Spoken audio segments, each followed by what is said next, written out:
All right, top MMA news here with Tim, the Thrashing Machine, Hague. So what brings you here to Winnipeg? Training with the best, Rodrigo Mundaruca, Giuseppe Di Natale. We've got guys like Joe Dirksen, Chris Fontaine here, Dave Zaninga. All the guys are great training partners and the coaches are world class. So you've been in MMA, what, 3 years now or so? What got you started here? Well, I started in MMA when I heard about some free training with Travis Galbraith and Kyle Cardinal. I began training, thought about having a fight, and took my first fight 8 months after I began training. I won my first fight, so I decided to keep going. And you're still with Kyle to this day? Yep, Kyle and Rodrigo are my head coaches, and they will be for the rest of my life. So not only that, you've been studying to be a teacher, right? I understand. Correct. Oh, sorry. No, that's all right. So what grades are you teaching? And are you graduated yet? I got my elementary education degree from U of A in 2006, and I taught kindergarten for a year. But the following year, only 2 kids were coming into the class. It was a small town, so my position got cut. So I decided to take up fighting full time. Okay, so no substituting, nothing like that? Not anymore. No, I'm not subbing anymore. I've subbed kindergarten to grade 12, and I really enjoyed it, but I enjoy fighting a lot more. Oh yeah, well, that's all right. So last year there was like rumors going around that you signed with Elite XC. Did that happen? I did sign a contract, but I don't know if they never got it faxed or if they didn't sign to have me officially on the roster. But when they folded, my manager looked into it and let me know that I was no longer one of their assets. So he said he would shop me to the UFC, and they picked me up. So what's it like? You know, you're going to the big show. You got the jitters going on. Like, how did you feel getting the call saying you've signed with the UFC? I got the call at about 11 p.m. I was sleeping.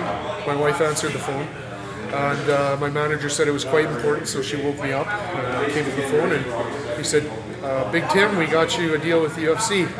So I was blown away. I just started kind of laughing. I couldn't believe it. And next morning I woke up and I had to make sure it wasn't a dream. So did they say why not UFC 98 instead of UFC 97 in Canada? I don't know. I think they just wanted to match me up against Pat Barry, and that's when he must have been available to fight. So we're going to get it on. So Pat Barry being a great kickboxer, well, like, what are your thoughts on Pat Barry? I'm not going to underestimate any part of Pat Barry's game. He's looks to be a world-class athlete, phenomenal kickboxer, and he's training. I heard he's drilling jiu-jitsu every day, so it's going to be a tough fight all around, and I'm anticipating a great fight for the fans, and I'm just training 100% as hard as I can to make it exciting and to come out on top. Yeah.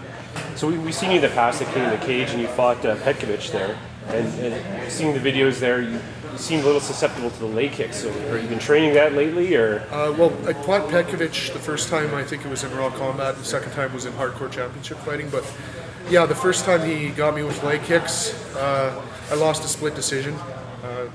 His leg kicks did enough damage for him to come out on top, but the second time I won a unanimous decision, and he didn't hit me with any leg kicks, so that pretty much explains it. Yeah, that's great.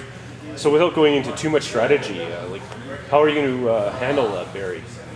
Well, like you said, I can't really give out my game plan, but my coaches and I have come up with a game plan that we figure is going to work quite well, and I'm looking to overwhelm him and really surprise him with what I bring to the table. So any prediction on the fight? I'm not the cockiest guy in the least, but I'm going to predict a first-round TKO because I just feel confident. So you seem like a really nice, approachable guy. Oh, are you the type of guy afterwards to have a beer with Barry afterwards at an after party? Yeah. Maybe he'll do the techno Viking dance for me. Well, so that was my wrap-up question there. Yeah. So like, would you do the dance off with him? No, I'm a terrible dancer. He can do the dances and pick up all the chicks because I'm going to be sitting there having a beer with my wife. All right, Pat. Thanks a lot for your Pat.